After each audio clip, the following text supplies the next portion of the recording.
छल कपट से लूटकर उनका कत्ल कर देती। पर फिर एक दिन एक ऐसा मुसाफिर आया जिससे उन सब की जिंदगी बदल गई।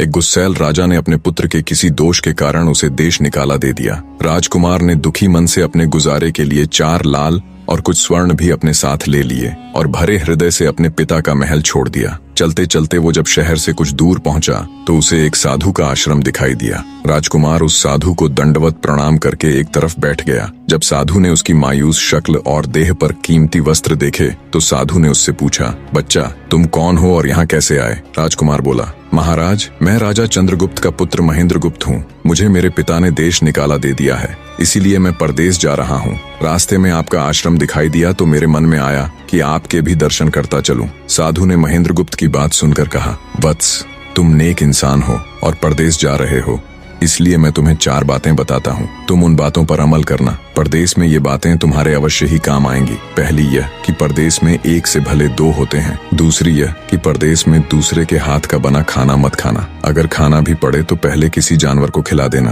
तीसरी बात यह कि परदेश में किसी दूसरे की बिछाई हुई चारपाई पर मत सोना। अगर सोना भी हो तो पहले बिस्तर को अच्छी तरह झाड़ लेना। चौथी बात यह कि यदि कहीं शत्रुओं के फंदे में फंस जाओ तो जहाँ तक हो सके नरमी और ज्ञान की बातें सुनाकर अपना उद्देश्य प्राप्त करना। साधु ने कहा, मेरी ये 4 बातें हमेशा याद रखना। साधु की बातें सुन साधु को प्रणाम कर राजकुमार परदेश चल पड़ा। जब चलते चलते बहुत दिन बीत गए तो वह एक जंगल में पहुंचा। वहां उसने देखा कि एक चील एक कछुए के बच्चे को लेकर उड़ी जा रही है। संयोगवश बच्चा उस चील के पंजे से निकलकर गिर गया। महेंद्रगुप्त ने कछुए के तड़पते हुए बच्चे को देखा तो उसे बड़ी दया आई। उसने मन में सोचा कि इस बच्चे को पालना चाहिए। इस बच्चे को पालने से 2 बातें होंगी। पहली तो यह कि इस बच्चे के प्राण बच जाएंगे और दूसरी यह कि साधु द्वारा कही गई पहली बात भी पूरी हो जाएगी कि सफर में एक से भले 2 होते हैं और इससे बातें करते हुए दिन भी आसानी से बीतेंगे। यह सब सोचकर महेंद्रगुप्त ने बच्चे को अपने साथ ले लिया। अब सफर में उसके साथ वह कछुए का बच्चा भी हो लिया।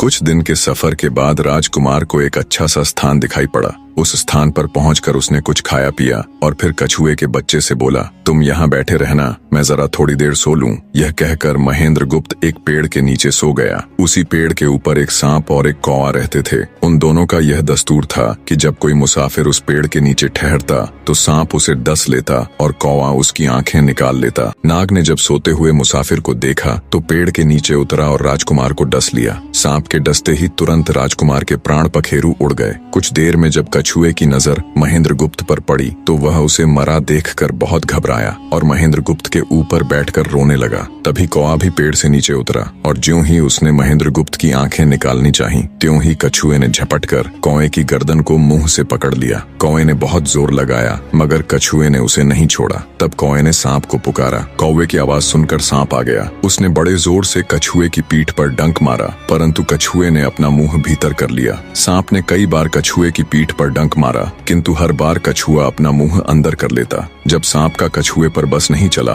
तो उसने कछुए से प्रार्थना की कि तुम मेरे मित्र को छोड़ दो। यह सुनकर कछुआ बोला, नहीं, तूने मेरे मित्र को डसा है, अब मैं भी तेरे मित्र की जान लूंगा। तू मेरे मित्र को छोड़ दे तो मैं तेरे मित्र को जीवित कर दूंगा। यह कहकर सांप ने काटी हुई जगह पर मुंह रखकर महेंद्रगुप्त के शरीर से विष खींच लिया और बोला, अब तो मेरे मित्र को छोड़ दे। कछुए ने जब राजकुमार को देखा कि उसे थोड़ा होश आ रहा है और उसका जहर उतर रहा है तो उसने कौवे को छोड़ दिया। जब महेंद्रगुप्त को होश आया तब कछुए ने उसे सांप के डसने का सारा हाल सुनाया। कछुए की बात सुनकर तुरंत महेंद्रगुप्त के मन में साधु की बताई पहली बात खटकी। सोचा, साधु की एक बात तो काम आई कि एक से भले 2 होते हैं। मन ही मन उसने साधु को धन्यवाद दिया और आगे बढ़ चला। चलते चलते कुछ दिनों के बाद जब वे समुद्र के किनारे जा पहुंचे तब कछुए के बच्चे ने कहा, मित्र, मेरा देश आ गया है। यदि तुम कहो तो मैं अपने माता पिता से मिलाऊं। उनसे बिछड़े बहुत दिन हो गए हैं, वे बहुत दुखी होंगे। महेंद्रगुप्त ने उसे जाने की आज्ञा दे दी और स्वयं रात को वहीं समुद्र के किनारे उस जंगल में ठहर गया। जिस जंगल में राजकुमार ठहरा हुआ था उसी जंगल में वहां से कुछ दूर ही एक ठग का परिवार रहता था। ठग के 2 लड़कियां और 4 बेटे थे। उसकी बड़ी बेटी ज्योतिष विद्या जानती थी। जब भी कोई राहगीर, कोई यात्री उस जंगल से गुजरता और उसके पास कुछ कीमती होता तो ठग की बड़ी बेटी अपनी विद्या से जान लेती थी। आज फिर से उसे बहुत दिनों बाद बहुत से खजाने की महक आई। उसने अपने पिता से कहा, ऐसा प्रतीत होता है कि इस जंगल में एक पथिक आया हुआ है। उस पथिक के पास 4 लाल हैं। यदि तुम लोग उस पथिक को यहाँ ले आओ तो उससे लाल लेना मेरा काम है। यदि वे लाल हमको मिल जाएं तो हम जन्म भर के लिए निहाल हो जाएंगे, परंतु उस पथिक को मारना मत, उसे जीवित ही पकड़ लाओ। ठग अपने बेटों के साथ तुरंत उसकी तलाश में निकल पड़ा। वे थोड़ी ही दूर चले होंगे कि उन्होंने देखा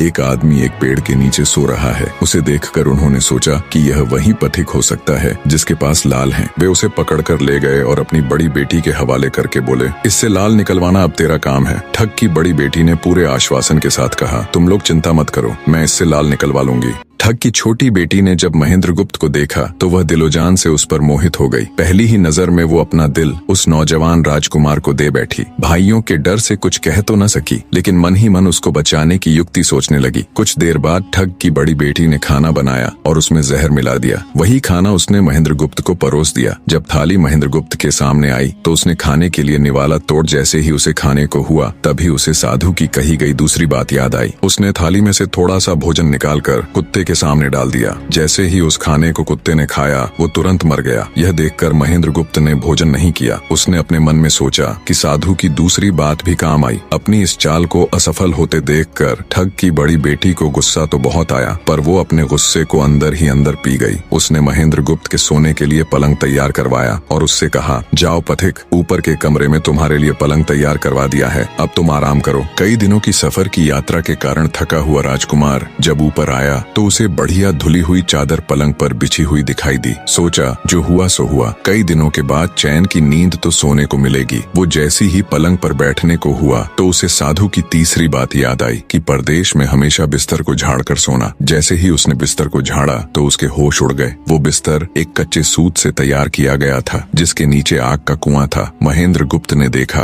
कुएं के अंदर बड़े बड़े आग के अंगार धधक रहे हैं। सोचा साधु की तीसरी बात भी काम आई। उसने एक बार फिर मन ही मन साधु का धन्यवाद किया और पास पड़ी एक टूटी हुई चारपाई पर लेट गया। थोड़ी देर पहले जो राजकुमार चैन की नींद लेने की सोच रहा था, अब नींद उसकी आंखों से कोसों दूर थी। अब तो उसे अपनी जान के लाले पड़े थे। सोचने लगा, आज की रात बचना बहुत कठिन है। तभी ठग की छोटी बेटी मौका पाकर आई और कहने लगी, हे प्रिय, मैं तुम पर दिलोजान से न्यौछावर हूँ, परंतु आज की रात मेरे वश में कुछ नहीं है। आज की रात मेरी बड़ी बहन की बारी है। जिस तरह भी हो सके बस आज की रात मेरी बहन से अपने प्राण बचा लो, कल मेरी बारी है। हे स्वामी, मैं तुम्हारी दासी हूँ, मैं तुम्हें साफ बचा लूंगी। इतना कहकर ठग की छोटी बेटी चली गई। जब सब लोग खाना खा चुके तो ठग की बड़ी बेटी ऊपर बने कमरे में चली। सोचा अब तक तो पथिक जलकर राख बन चुका होगा, पर जैसे ही वो कमरे के अंदर आई और देखा कि पथिक तो बिल्कुल सही सलामत टूटी हुई चारपाई पर लेटा हुआ है तो उसके क्रोध की कोई सीमा न रही। तुरंत उसने कटार निकाली और क्रोध से बोली, हे पथिक, या तो अपने चारों लाल मुझे अभी के अभी दे दे, वरना मैं तुझको मार डालूंगी। उसी समय महेंद्रगुप्त को साधु की चौथी बात याद आई कि कहीं शत्रुओं के फंदे में फंस जाओ तो जहाँ तक हो सके नरमी और ज्ञान की बातें सुनाकर अपना उद्देश्य प्राप्त करना। उसने सोचा कि आज रात बचना मुश्किल है, पर साधु की चौथी बात भी आजमानी चाहिए। महेंद्रगुप्त ने यह सब सोचकर लड़की से कहा, मेरे पास लाल नहीं है, यदि तू मुझको मारेगी तो वैसे ही पछताएगी जैसे बंजारा अपने कुत्ते को मारकर पछताया था। लड़की गुस्से में बोली, कौन बंजारा और कौन सा कुत्ता, क्या बक रहे हो तुम? तब राजकुमार बोला, तुम नहीं जानती तो सुनो लड़की, एक बंजारा था जिसने एक कुत्ता पाल रखा था। वो कुत्ता बहुत समझदार था जिसे बंजारा अपनी औलाद से भी ज्यादा प्यार करता था। एक समय ऐसा आया कि एक कातक नाम की भयंकर बीमारी के चलते बंजारे का सारा परिवार उस बीमारी की भेंट चढ़ गया और बंजारे की करोड़ों की संपत्ति भी बिक गई। दुखी बंजारा अपने कुत्ते को लेकर आगरा में एक साहूकार के पास जाता है और साहूकार को 10,000 के बदले अपना कुत्ता गिरवी रखने को बोलता है। उस समय 10,000 एक बहुत बड़ी रकम होती थी। पहले तो बनिए ने बंजारे को मना कर दिया, पर फिर कुछ सोचकर उसने बंजारे को 10,000 रुपए दे दिए। कुछ ही समय बीता था कि एक रात सेठ के घर डाकू घुस गए। बंजारे का कुत्ता सब हरकत देख रहा था। सोचा, भौंकूंगा तो परिवार के सब लोग उठ जाएंगे और ये डाकू उनका भी कत्ल कर देंगे। वो चुपचाप बस उनको देखता रहा। जब डाकू सेठ के घर चोरी किए हुए धन को लेकर चल पड़े तो कुत्ता चुपचाप उनके पीछे पीछे हो लिया। सेठ के पास इतना धन था कि डाकू उसे निकाल तो लाए, पर अब उनसे वो लेकर चला भी नहीं जा रहा था। दिन भी निकलने के करीब हो चला था। डाकुओं ने सोच विचार कर उस धन को एक तालाब के अंदर छिपा दिया। सोचा बाद में आराम से निकाल ले जाएंगे। कुत्ता डाकुओं की सब करामात देख चुपचाप वापस घर चला गया। सुबह हुई तो सेठ के घर कोहराम मच गया। पता चला कि चोर सारा धन निकाल ले गए। सेठ का रो रो कर बुरा हाल था। आसपास के लोग उसे दिलासा दे रहे थे। सेठ ने रोते रोते कहा, मैंने सुना था बंजारे का कुत्ता बहुत समझदार है, पर ये नमक हराम तो एक बार भौंका तक नहीं। तभी बंजारे का कुत्ता उस सेठ की धोती पकड़कर खींचने लगा। कुत्ते की हरकत देख पास खड़े एक समझदार समझदार व्यक्ति ने सेठ से कहा, सेठ जी,